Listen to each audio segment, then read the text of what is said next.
War Eagle, I'm Andy Burcham, voice of the Auburn Tigers. Glad to welcome Auburn's brand new athletics director, John Cohen.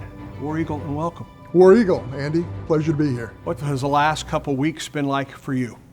A little frantic. You know, anytime you're moving, obviously there's some fun times ahead, but certainly everything is positive. The Auburn family has been so welcoming and so hospitable. It's just been a great transition, and of course, we're in the middle of a coaching hire right now, and we're going to work hard to make sure we do the right things. I'm going to talk about that search in just a moment. First of all, though, why? I mean, you're at your alma mater where you've played, you've coached, and now the athletic director. Why the move at this point of your career?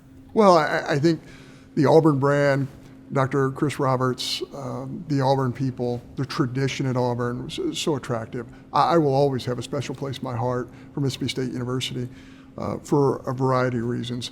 But this was such an opportunity, such a great challenge. And I say that knowing that there's so many great things that are already in place here at Auburn, and look forward to working with everyone. Dr. Roberts, in his introduction of you, talked about the criteria that he was looking for. One, an athletic director at a Power 5 school. How much do you think it helped you that not only that, but an athletic director in the Southeastern Conference? I think there's certain things about our league that are unique. Not saying that outsiders can't come into our league, because we were all outsiders at one point in time, but it's a special place.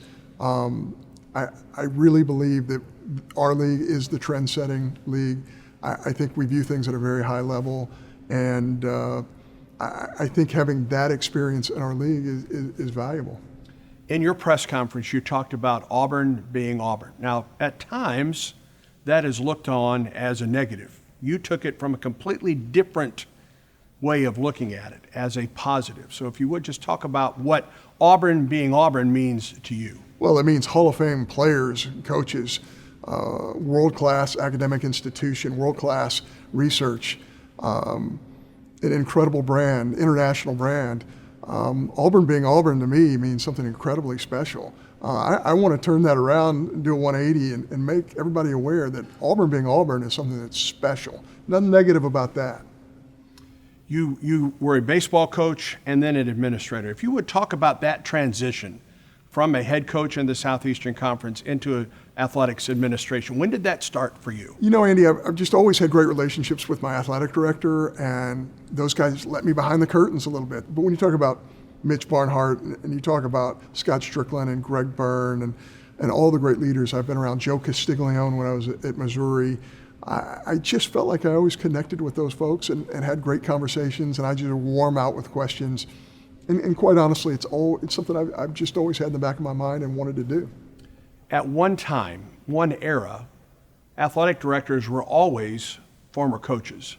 Schools have gone away from that. You're kind of a throwback to that. So what do you think is an advantage of being a former coach now as an athletic director in the Southeastern Conference? Well, I think connecting with your coaches is really important. And, you know, just coincidentally, last night I was in Bruce Pearl's locker room at halftime, and I saw the look on his face, and I heard the coaches talking.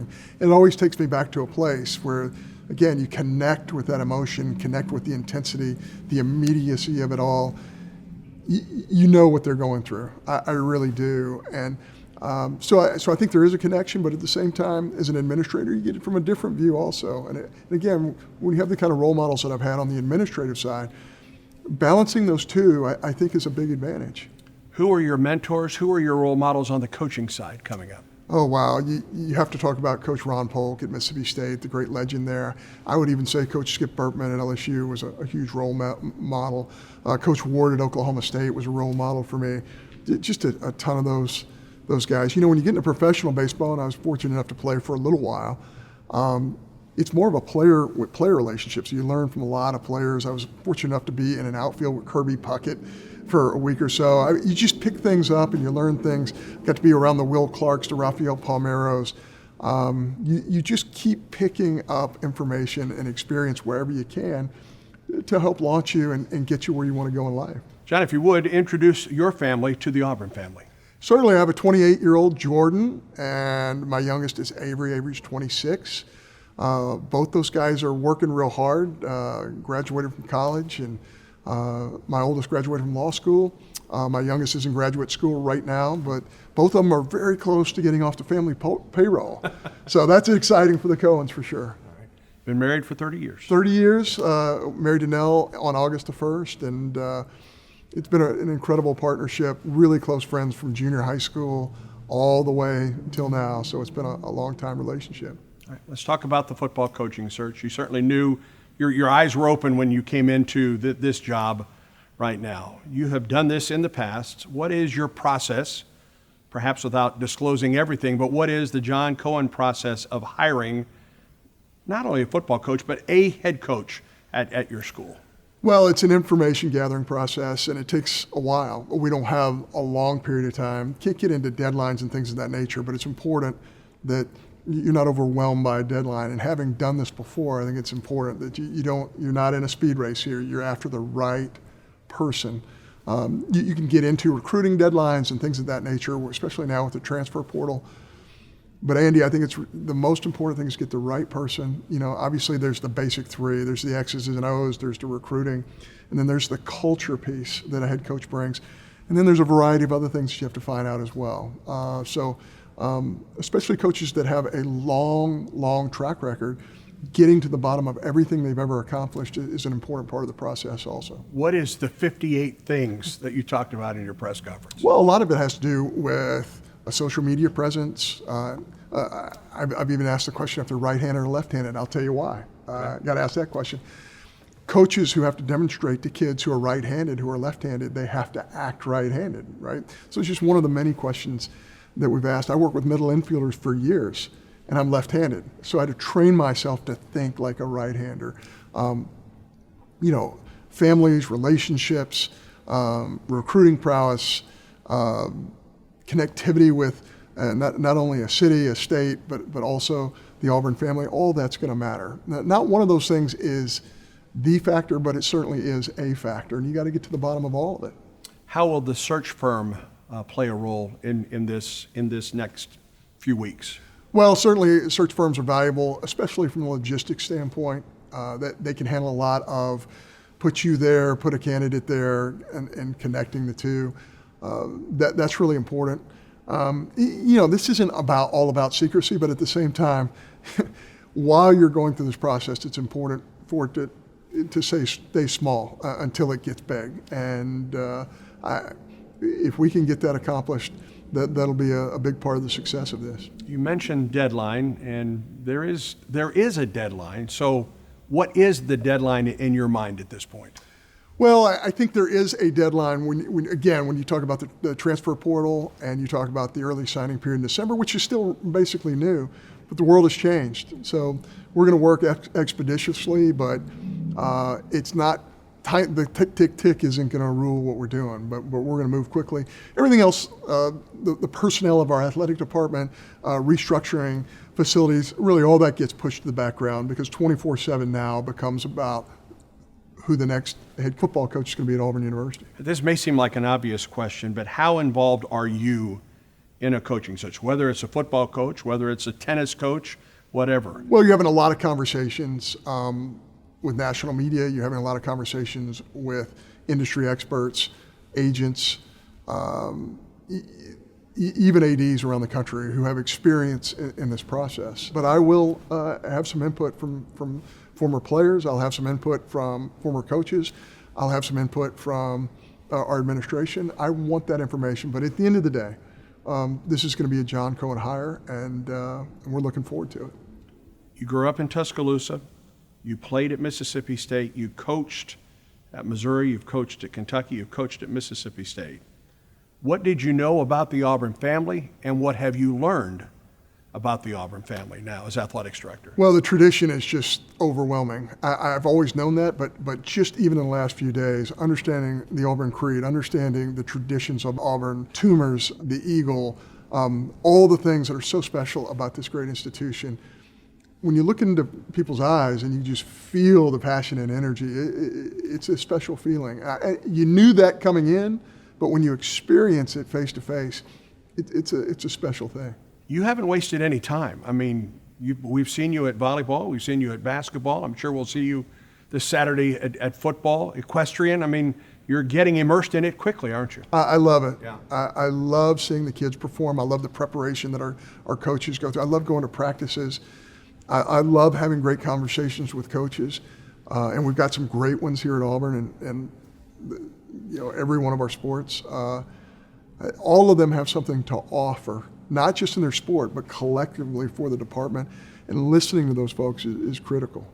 If you would talk about being an athletic director at a school now that has an equestrian program, swimming and diving and gymnastics. That hasn't been kind of in your bailiwick, so to speak, in the past, but talk about making that part of what you're doing now as athletics director. Well, the swimming and diving part, swimming has been a part of my family from the time I was a little kid. All three of my sisters were competitive swimmers. So again, that's not at the level that certainly in the Southeastern Conference or anything like that. So I had some awareness of that.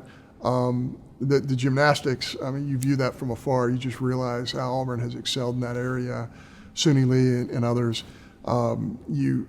The equestrian part is remarkable. Great conversation with Greg Williams. What a great reputation he has, and what he has done with that program is amazing. So we got to learn a little bit. The 40-year-old version of John Cohen would have said, "Hey, I'm going to stick my chest out, and I know about all these things because I read about it." The 56-year-old version of John Cohen is going to say, "I have a lot to learn, and I do, and I look forward to learning those things." Andy, NIL is obviously at the forefront of college athletics now. As you mentioned, when you took over as athletics director at Mississippi State, there was no NIL. That landscape has changed dramatically in the last year and a half. What is the future of that, and what do you see as the future at Auburn University with the student athletes? Well, so excited that our student athletes have this opportunity. I think that part's a good thing. The part everyone's concerned about is guardrails. The part I think everybody's concerned about is what form of regulation will there be in this space?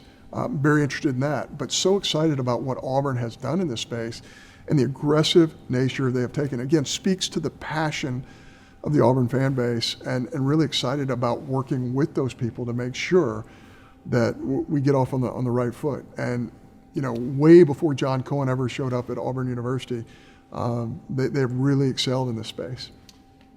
If you step foot on the Mississippi State campus, you can see the dramatic changes in facilities there. Obviously, just a complete reformation of baseball, Dudy Noble Field.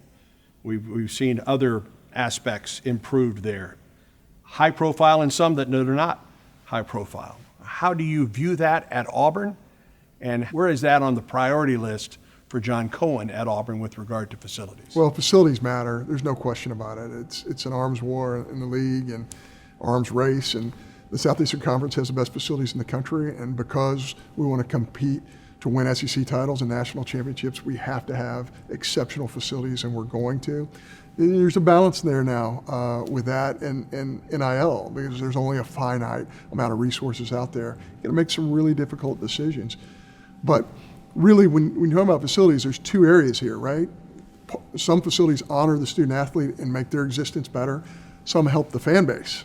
So you have to balance those two as well. It's a challenge, but certainly Auburn has great facilities now, but we're going to do some things that are going to make them better, and that's going to be through input between our administration and Dr. Roberts. We're going to do the right things to make Auburn set the standard. And after walking through the new football facility just the other day, talk about setting the standard, what an incredible facility that's going to be.